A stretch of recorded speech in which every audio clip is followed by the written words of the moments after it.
డబ్బు, అనారోగ్యం, ఉద్యోగం, వ్యాపారం, అప్పులతో బాధపడుతున్నారా? మీకోసమే లాంచ్ యువర్ ఫ్యూచర్ ప్రోగ్రామ్.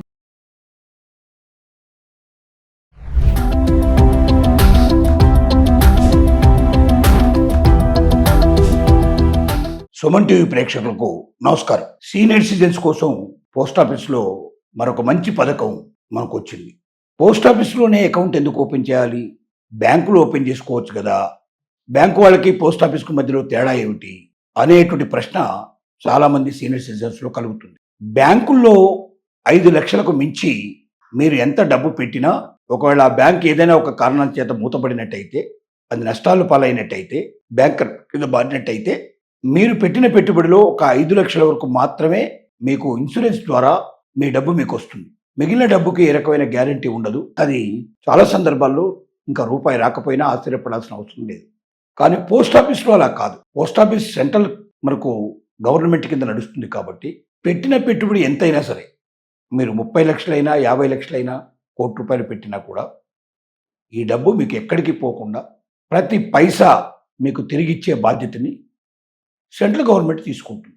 అందువల్ల ప్రతి సీనియర్ సిటిజను మరియు సీనియర్ సిటిజన్ కాని వారు కూడా మీరు బ్యాంకుల్లో కన్నా పోస్ట్ ఆఫీస్ లోపల సేవింగ్స్ చేసుకున్నట్టయితే వడ్డీ రేట్ ఎక్కువ వస్తుంది.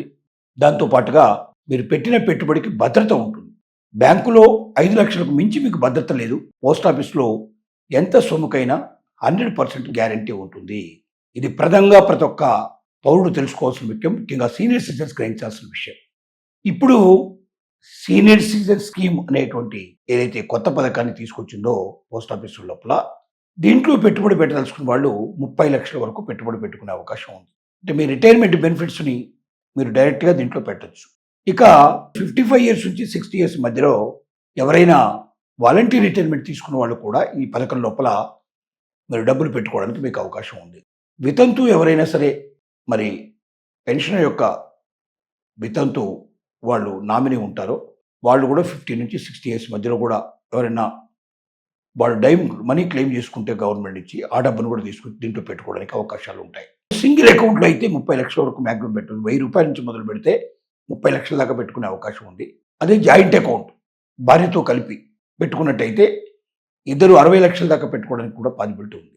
దీంట్లోపల 8.2% ఇంట్రెస్ట్ వస్తుంది. హయ్యెస్ట్ ఇంట్రెస్ట్ ఉన్నట్టు. వేరే ఎక్కడ కూడా ఏ బ్యాంకులో కానీ ఇంకా వేరే చోట ఎక్కడ కూడా దొరకనటువంటి గొప్ప ఇంట్రెస్ట్ 8.2% ఇంట్రెస్ట్ వస్తుంది. అది 3 నెలలకు ఒకసారి మళ్ళీ మనం తీయకుండా ఉన్నట్టయితే ఆటోమేటిక్గా దాని మీద కాంపౌండ్ ఇంట్రెస్ట్ అనేది కూడా పెరుగుతుంది.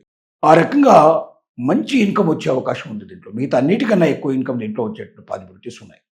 దీన్ని 5 ఏళ్ల దాకా మినిమంగా మనం నడుపుకోవచ్చు.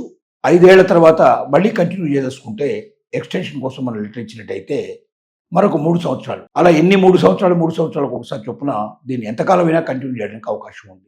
దీని లోపల మరి మనం ఇంట్లో కూర్చొని కూడా ఈ అకౌంట్ను ఓపెన్ చేయొచ్చా అంటే చేసే అవకాశాలు ఉన్నాయి.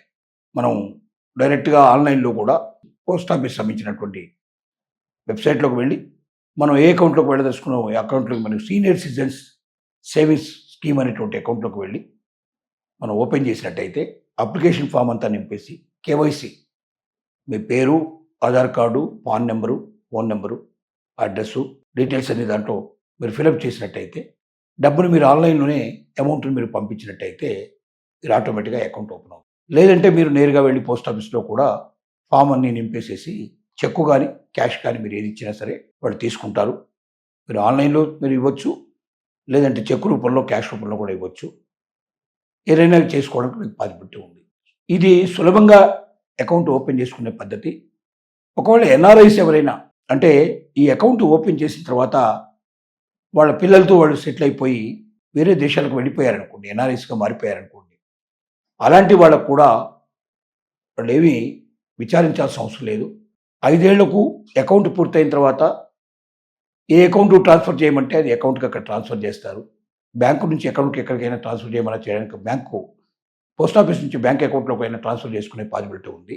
అలాగే వడ్డీని కూడా మీరు పోస్ట్ ఆఫీస్లో మీకు అకౌంట్ ఉంటే మీ అకౌంట్లోకి ఈ వడ్డీ డబ్బుని దాంట్లో తీసుకోవచ్చు. లేదంటే మీరు డైరెక్ట్గా ఏదైనా బ్యాంకులో అకౌంట్ ఉంటే అక్కడికైనా పంపించమని చెప్పచ్చు. అలాగే దీంట్లోపల ఎవరైనా మరి ఎమర్జెన్సీగా డబ్బు అవసరమై దీన్ని విత్డ్రా చేసుకోవాలనుకునే వాళ్ళకి మాత్రం 1 సంవత్సరం లోపల మీరు విత్డ్రా చేసుకున్నట్టయితే అప్పటిదాకా వచ్చిన వడ్డీ అంతా మీరు నష్టపోయి అసలు డబ్బులు మాత్రం మీ చేతికి వస్తాయి. అలాగే 2 సంవత్సరాల లోపల మీరు విత్డ్రా చేసుకున్నట్టయితే 15% మొత్తం మీకు ఇంట్రెస్ట్ అంతా కూడా దీంట్లో పోయే అవకాశం ఉంటుంది. ఆ 15% ఇంట్రెస్ట్ చొప్పున తీసేసి మిగతాది తీసేస్తారు. 2 ఇయర్స్ తర్వాత మాత్రం మీకు ఓన్లీ తక్కువ ఇంట్రెస్ట్ మాత్రమే పోతుంది. ఎక్కువగా మీరు నష్టపడకుండా మీ డబ్బులు మీకు వచ్చే అవకాశం పాసిబిలిటీ ఉంటుంది. అంటే మధ్యలోనే విత్డ్రా చేసుకున్నట్టయితే. ఏది ఏమైనప్పటికీ 8.2% మరి వడ్డీ, ప్రతి 3 నెలలకు ఒకసారి వడ్డీ మీద మళ్ళీ చక్రవడ్డీ రావడం, అత్యద్భుతమైనట్లు మంచి వడ్డీ రావడం, సేఫ్టీ ఉండడం, మీరు పెట్టిన డబ్బు ఎంతైనా సరే భద్రంగా మీకు సెంట్రల్ గవర్నమెంట్ యొక్క రక్షణతోటి ఎప్పటికైనా సరే తిరిగి వచ్చే అవకాశం, మీరు ఒకవేళ మరణించినట్టయితే మీ నామినీస్కి డబ్బంతా కూడా భద్రంగా చేరడం, ఇలాంటి అనేక రకాలైన ఉన్నత ప్రమాణాలతో కూడుకున్నటువంటి సీనియర్ సిటిజన్స్ సేవింగ్స్ స్కీమ్ అనేటువంటి ఏదైతే ఈ స్కీమ్ ఉందో పోస్ట్ ఆఫీసులో అద్భుతమైన స్కీము. ప్రతి ఒక్కరూ సీనియర్ సిటిజన్ దీని గురించి ఆలోచించాల్సిన అవసరం ఉందని మాత్రం తెలియజేస్తున్నాం.